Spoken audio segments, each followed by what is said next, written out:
Today's conversation is sponsored by First Generation Capital Partners. If you're an accredited investor and you want to know about how we're helping other accredited investors keep more of their income, go to firstgencp.com/going long. You're listening to the Going Long podcast with Billy Keels, the #1 podcast for long-distance real asset investing. Welcome back to the Going Long podcast. We're back once again to continue to help to educate you so that you feel much more comfortable as well as confident investing beyond your backyard. Yep, I'm your host, Billy Keels, and guess what? We're back together once again for another one of the solo episodes. I'm really enjoying these. I want to know, are you enjoying these? I really hope that you are, because this is a lot of fun. So I'm understanding why you asked for these types of conversations to happen. And so today it's going to be another brief conversation, another brief, I guess I keep saying conversation, but a monologue. Listen, it's taking me a little bit of time to not have somebody on the other side of the microphone. So it's this is very, very positive. And so I'm trusting that you're getting a lot out of this as well. So today we're going to get into one of the topics that is pretty close to my heart, and it has a lot to do with the education around money and the money system and things like that, what we're taught, what we're more importantly not taught. But before we even get to that, I want to continue to recognize our awesome, honest written reviews as well as ratings and the individuals that have written them. And once again, if you want to have your honest written review read in front of people in front of 30 different countries, tens of thousands of downloads, this is the place to do that. And also, I read every one of these. Like I mentioned to you before, I read every one of them because we want to make sure that we are giving you exactly what it is that you need, so this becomes your go-to podcast. So once again, today's conversation is, it says, great show. And this is from Marianne, ! I really enjoy your show. After listening to a few episodes, I was totally hooked. It has great direction. It deals with very instructive and interesting topics. I really love this program!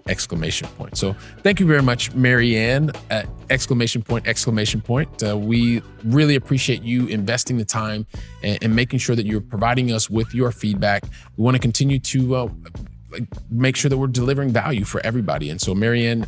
It's greatly appreciated. And we're going to continue to do and make this very instructive as well as an interesting topics that are going to help you. Very similar to the topics that we are talking about today, or the topic that I want to address with you today. And that is the whole question of increasing your education around money. And I know that we've talked about a couple of things before and helping you get clear on the destination and choosing the right vehicle and also being able to understand when is the right time to start to invest. And so that were episodes 229, 231, and 233.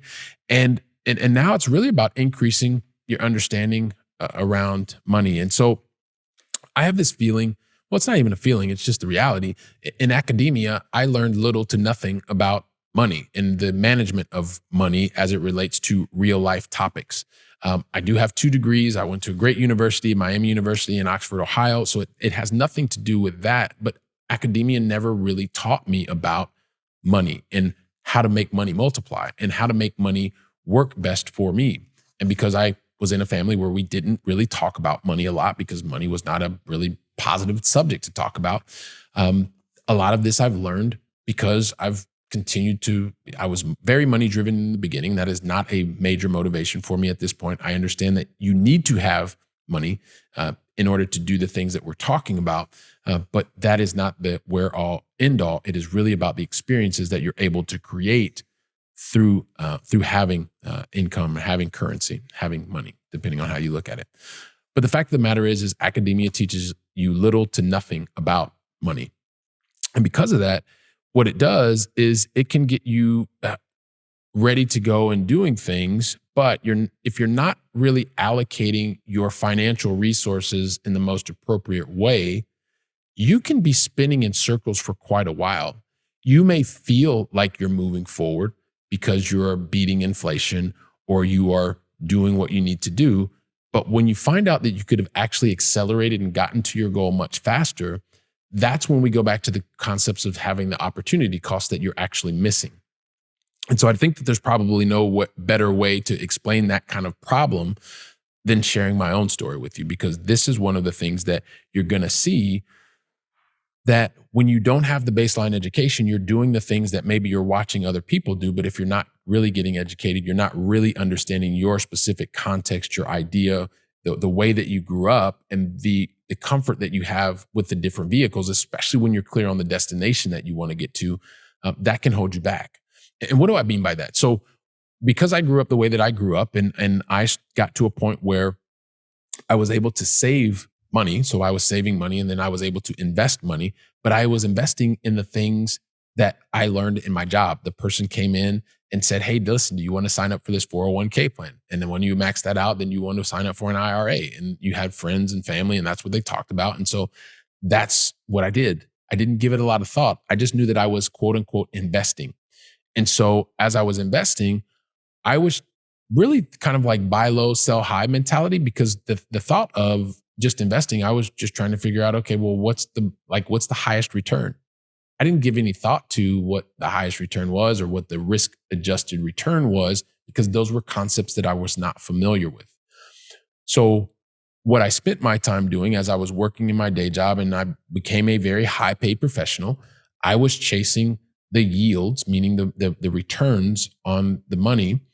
And you can look at it at a number of different ways, whether it's cash on cash or it's internal rate of return or net present value. We're not going to get into that specificity, say that 3 times fast, in this conversation. But the idea was I was chasing the type of yields that were in the stock market that I had absolutely no control over.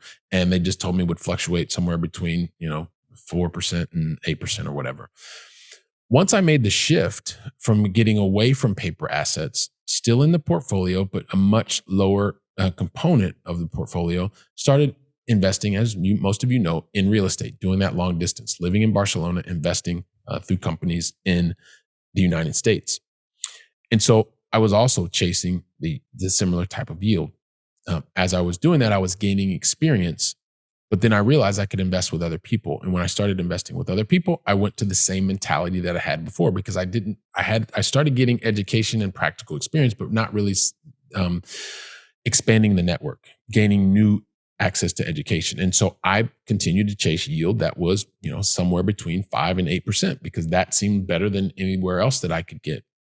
And I continued to do that for quite a while, investing actively, investing passively. Now, on the active side, the yield was higher than that, but I was doing a lot more work. When I was investing with other people, the yield was anywhere between 5%, 8% at the time. And I was told that I was going to get strong tax benefits. So what I understood that to mean is I was going to be paying less in tax. My education was soon to come, because after a number of years of investing passively and actively in real estate, I kept hearing that real estate was going to drive my taxes down. But the problem was I was still getting the return, and they were really efficient in real estate, and I was paying little to no tax on those returns. The challenge was I continued to pay 40+% in income tax. And so I didn't understand that, because I kept hearing that real estate was going to drive my taxes down. Well, you have to be educated and ask the right questions, because if you are someone who is a high paid professional, you are a high paid professional, your spouse is a high paid professional, it's highly unlikely that you investing in just a real estate deal is going to drive your taxes down. It is going to be very tax efficient for you in terms of the returns, but when you still get your tax bill and it's 40, 50%, don't be shocked. And by the way, I am not a tax advisor. I'm not giving anybody any tax advice. I'm just sharing my own story, because this is what happened to me. I kept listening, I kept hearing, I kept reading the blogs, I kept reading the copywriting that was in my LinkedIn file that, real estate was the tax efficient, it's going to drive your taxes down, but that was not happening for me.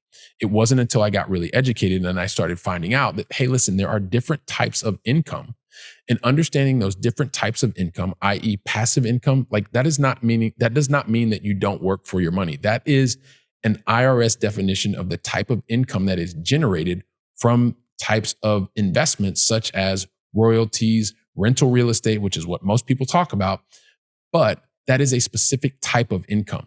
If you are working in your job, a W-2, and you are earning income that way, that is very typically an active type of income, or some would say ordinary income or earned income, like your W-2 income. And these are two very types of income that, unless you have a very specific IRS designation, these two do not mix. And so I got really frustrated, because I had these things called passive losses, and these passive losses kept building up, but it didn't drive my tax bill down. And so it led me to go figure out what was the way that I could actually consistently create returns, because investments are about creating returns, risk-adjusted returns, and also being able to help me pay less income tax. And so once I realized that I could continue to keep things in the stock market, very little, I could also invest in other real assets that were generating IRS-defined passive income.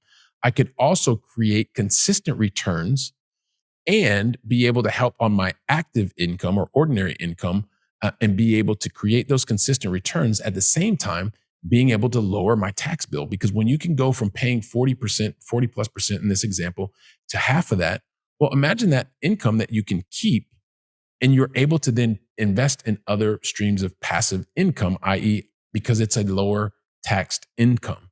So these are some of the things when I talk about education, that this was an education that happened to me. I spent a lot more time investing in passive streams of income, i.e. real estate. Thank you very much. But I did that for a decade.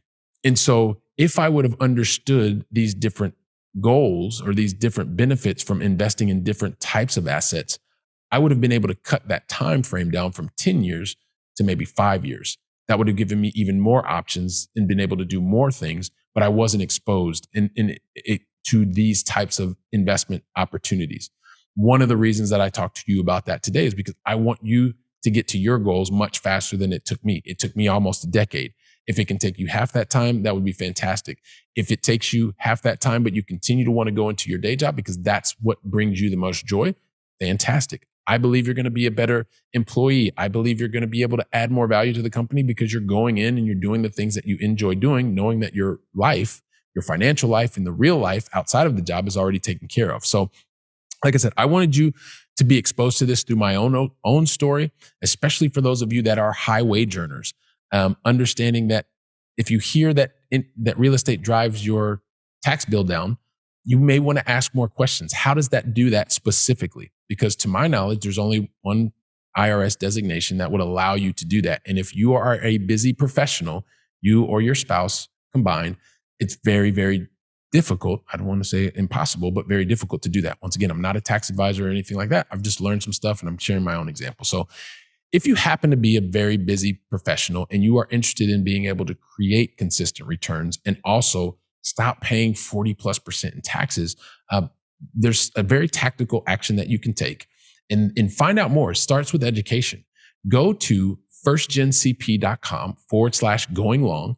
We have a guide that we talk about exactly what's happening, and just start the education process. Get more informed. Learn from my example. Hopefully this helped you to understand combining these different vehicles will allow you to collapse timeframes and be able to get to your destination much faster. But this also starts around the education around money and the different ways that you can generate money and how you can also, by keeping it, are creating a much more secure runway for yourself and your family. And once again, if you're that high paid professional, you're that accredited investor, just go to firstgencp.com/going long. And listen, while you are reading that guide or listening to the conversation again, rewinding it, sharing it with your friends and family, I'll be here preparing the next conversation. So until then, go out and make it a great day. And thank you very much. Trust that you enjoyed today's conversation. And once again, today's conversation was sponsored by First Generation Capital Partners. If you're an accredited investor and want to find out more about how we're helping accredited investors to gain their personal freedom even faster, go to firstgencp.com/going long.